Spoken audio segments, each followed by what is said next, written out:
justement, donc ce pays arabe en pleine crise politique, 2 ans après la révolution qui a chassé Ben Ali et 4 jours après l'assassinat de l'opposant laïque Chokri Belaïd.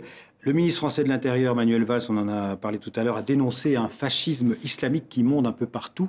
Est-ce que vous partagez cette inquiétude du ministre Manuel Valls? Bon, d'abord, je m'exprime en tant que moi-même. Là, je ne suis pas membre du gouvernement, je m'exprime en tant que citoyen et président de la Ligue arabe. Je le fais d'autant plus librement que lorsque j'étais, tout à l'heure, vous l'évoquiez, président de la commission des affaires étrangères de l'Assemblée nationale, j'avais boycotté les cérémonies organisées autour de Ben Ali lorsqu'il est venu à Paris. Et je n'ai pas mis les pieds à Tunis pendant 10 ans ou 15 ans. J'étais radicalement hostile au régime. Et donc, je me permets de dire à tous les amis tunisiens,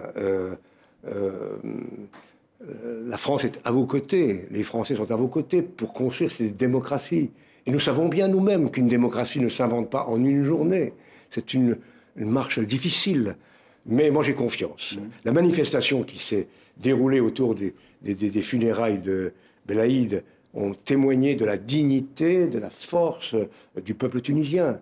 Ce magnifique sursaut donne confiance. Alors, hier, il y a eu, dans une manifestation de moindre importance, des propos, en effet, durs à l'égard de la France. Mais il y a eu des propos durs à l'égard de la France qui réagissaient aux propos donc, du ministre de l'Intérieur. Est-ce que vous trouvez que Manuel Valls est allé trop loin dans l'expression? Mais ce n'est pas ma langue à moi. Alors, je ne peux pas... Donc je pense qu'il faut aujourd'hui faciliter le dialogue, faciliter l'avancement de la démocratie. Bon, j'apprécie énormément l'action de Manuel Valls, mais sur ce point précis... C'est très fort, un fascisme islamiste. Oui, c'est très fort. Je n'utiliserai pas ce genre de paroles. D'abord, je crois qu'il faut tenter d'expliquer aussi.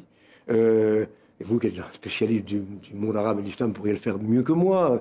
La religion, c'est une évidence, est au cœur de nombreuses sociétés arabes. Et d'une certaine manière, les régimes autoritaires, oppresseurs et qui ont dominé ces pays pendant des années, avec la complicité d'un grand nombre d'hommes politiques français, en Égypte, en Tunisie et ailleurs.